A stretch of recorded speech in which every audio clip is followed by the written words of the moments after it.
You're listening to The Core, where we share anonymous but true teen stories. To hear more, visit us at openorchardproductions.org.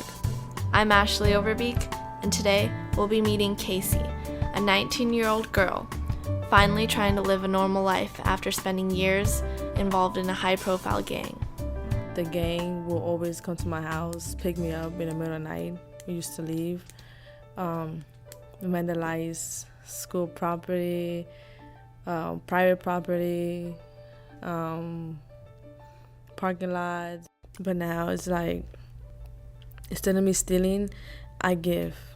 So when I see somebody that needs $5 for gas or needs $20 to finish paying a dog food or something, I go and I pay for the person. They would just look at me and be like, oh, okay, thank you. And I just walk away. As a young child, gang life was the only life that Kaycee knew. My two older brothers always did drugs in front of me, weed, whatever, They did in front of me. They say, this is the good life, this is what you should be doing, and all of this. So I guess, like they were my brothers, I guess, they're right. I'm gonna follow their steps. Well, I guess it's elementary, my fifth or sixth grade, I started hanging out with the wrong people.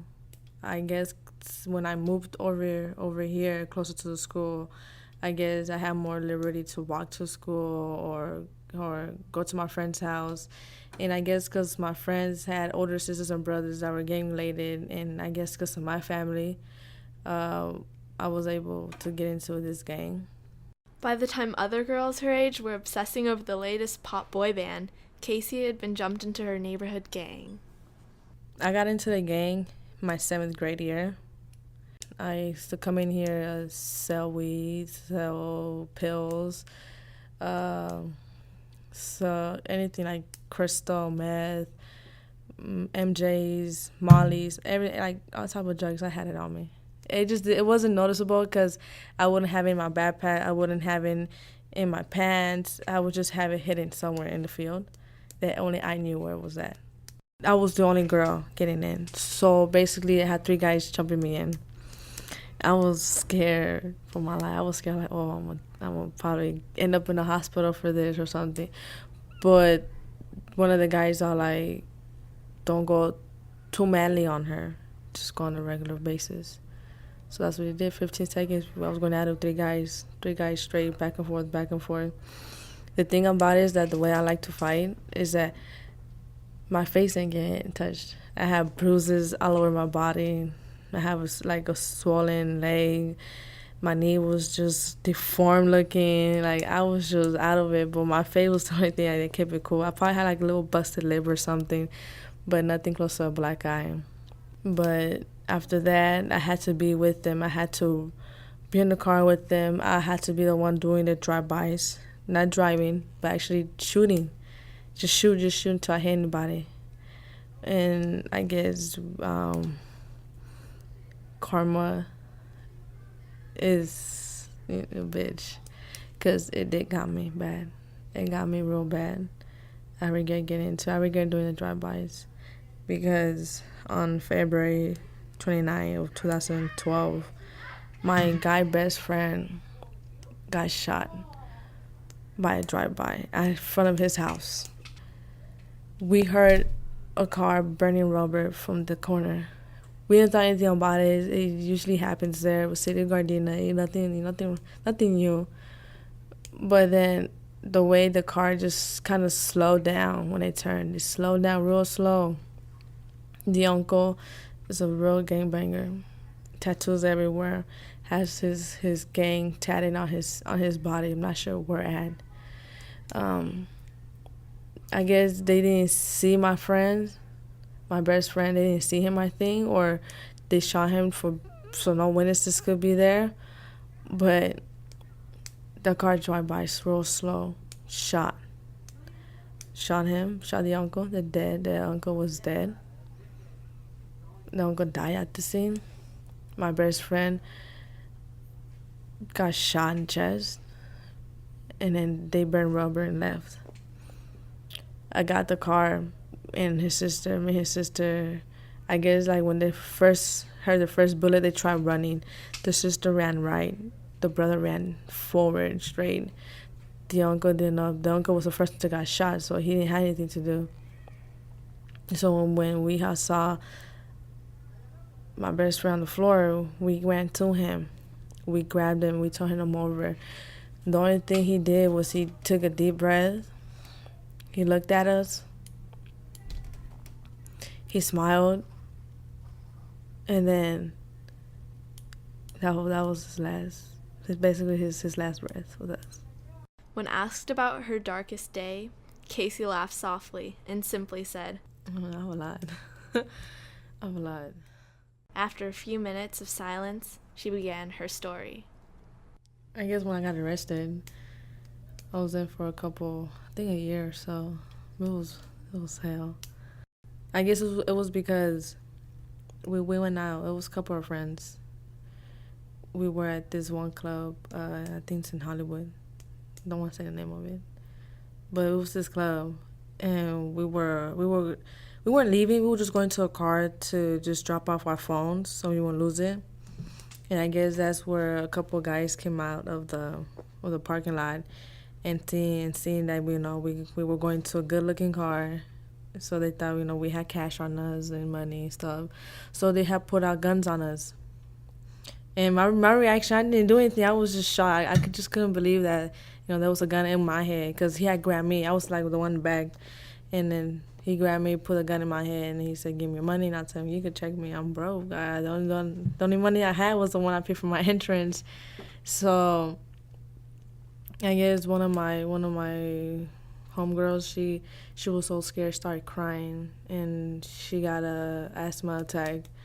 So we didn't know what to do. We didn't know either to move or grab her or call 911. Like we were just in a situation where we had no idea what to do, because a gun was just pointed at me.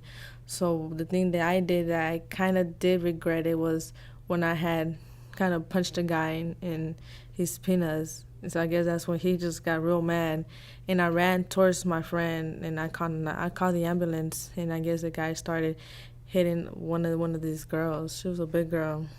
They started fighting, and I had a knife. So I guess that's when I took it out, and I started, I didn't mean to stab him. It was just my reaction to it. So that's when I had stabbed him in the stomach. And then I guess the camera was going around or something, that it caught me stabbing him. So when the cops came, I tried hiding it. I tried doing I did everything to hide the evidence, but I guess one of the security guards got along with the guy and didn't get along with us. Decided just to say the story, but the wrong way. And then that's when I got locked up. And when I was in there in juvenile hall, I guess I was one of the youngest in the fields, in the units. And everybody would try to punk me and try to steal my brush or my toothbrush or the soap. Like, they would try to do anything just to get my things.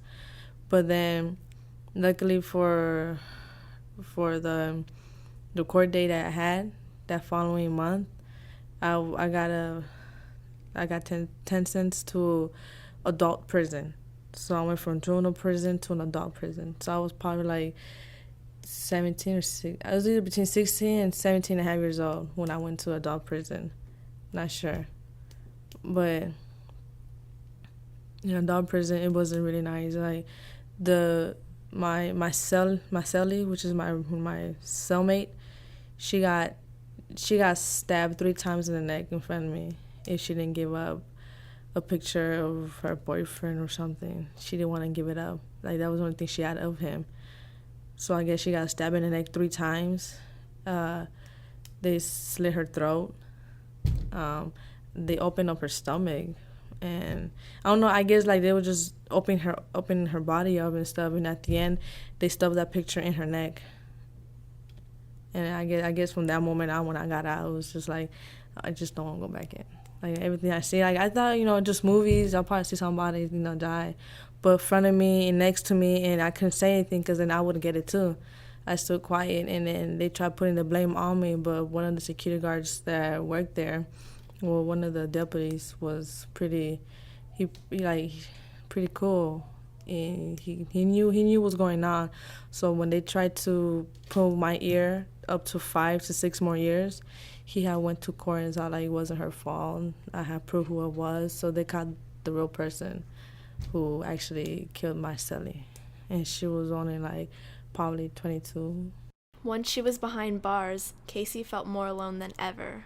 My parents don't show me they care, so when I was in there, they really didn't visit me at all. They didn't write to me. They didn't do anything. The only ones who did was just my the closest friends I had. Before meeting her high school teacher, Kaycee felt like the gang was her only family, but her unexpected friend showed her that it wasn't too late to turn her life around. I guess she noticed something about me. I would come into school quiet and sit down, not do anything. I guess, I don't know. She said that there was something about me that just stuck to her. So that's when she had me stay after school. Well, she told me to come after school, so I did. We talked, and she tried to make me open up. I'm like, it's none of your business. You're just a teacher. I'm here to learn. And then she goes, well, you're not learning anything. You're not letting me. And then I guess she kept pushing and pushing, and I guess that's when she opened. And then I told her what was going on. She just wanted to know the reasons why. And I guess she just wanted me to think hard and actually tell myself, why am I actually in there? And I asked her, and I told her, I don't know. Honestly, I don't know. I guess it just runs in the family, and I guess it just got to me for me to do it. And that's what she told me. She goes, do you want to die young? And I guess she just got to me so much that I actually broke down and cried. I hugged her, and I told her, I don't know why I did it.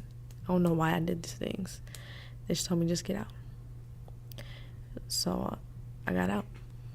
Getting out of a gang isn't as easy as just walking away. But if it's a gang and you want to get out or something, either you're going to have to kill somebody, they're going to have to beat you down to get out, or you're going to have to put somebody in the hospital. You basically either hurt somebody else or you get hurt yourself. And to get hurt yourself, it's not just going to be one person just beating you up. It's going to be at least 6 persons beating you up for at least 15 to 30 seconds. And you cannot hit back. So if you drop and if you land on the floor, and if you're on the floor, they're going to kick you, they're going to sock you, they're going to do whatever they can for 30 seconds. And those 30 seconds feel forever. They feel longer than 30 seconds. I got beat up real badly. I didn't go to school probably for